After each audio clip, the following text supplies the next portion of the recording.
Hey everybody, it's Anand Chaudhary here again with another trigonometry video. And today we're going to continue our proof problems.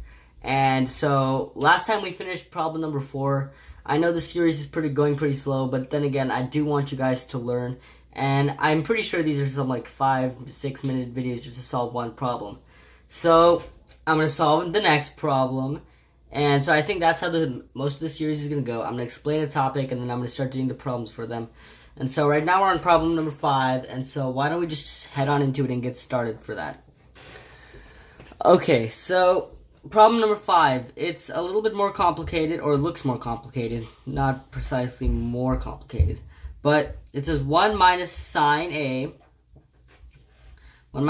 by 1 plus sine A is equal to secant A minus tan A. And just a reminder, these problems are coming from the book Plain Trigonometry by Sidney Luxton Loney. Very nice book. Would recommend it for if you want to be a master of trigonometry. Very basic. Helps you learn trigonometry from start to finish. So now that we have a problem, let's get that out of the way. And so let's get started on our problem itself.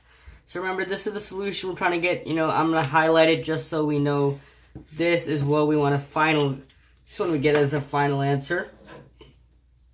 So I'm going to start off by multiplying this over here by 1, I guess, in some ways. 1 minus sine A by 1 plus sine A over here. And we're basically going to multiply it by 1 minus sine A. 1 minus sine A by 1 minus sine A, because you can do that because it's a value of 1. You're not really changing anything over here.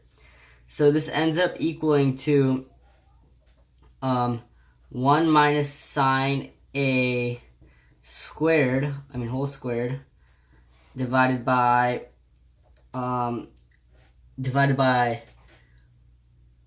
if we multiply this out over here, it's going to be 1 minus sine A plus sine A, minus sine squared A, where these two cancel out.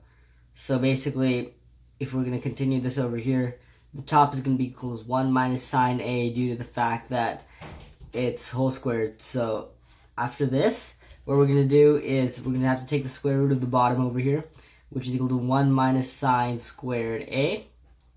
And if we do take a look at this 1 minus sine squared A, what is it equal to? It's equal to cos squared A. So this over here is going to equal to 1 minus sine A by 1 minus cos squared. No, not 1 minus, oops. Is equal to cos A, actually, because we're taking the square root of cos squared A.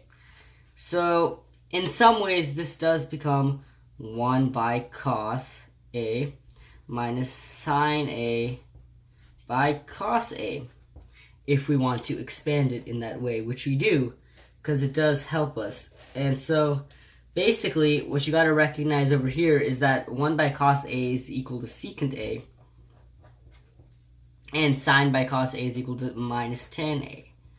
And so again, this may have been a shorter video than the others, but we did get the final answer as secant A minus tan A, and that was our objective of the problem. We were trying to get these two to equal each other, which they did, which is great, because now our problem is done. Another problem is off the check, and so, we're done. Thanks for watching. Please do subscribe, and again, I recommend the Loney book if you want to follow along with this course, but I will also be bringing it up just so, even if you don't have it, you can keep up. Thank you anyway, and bye!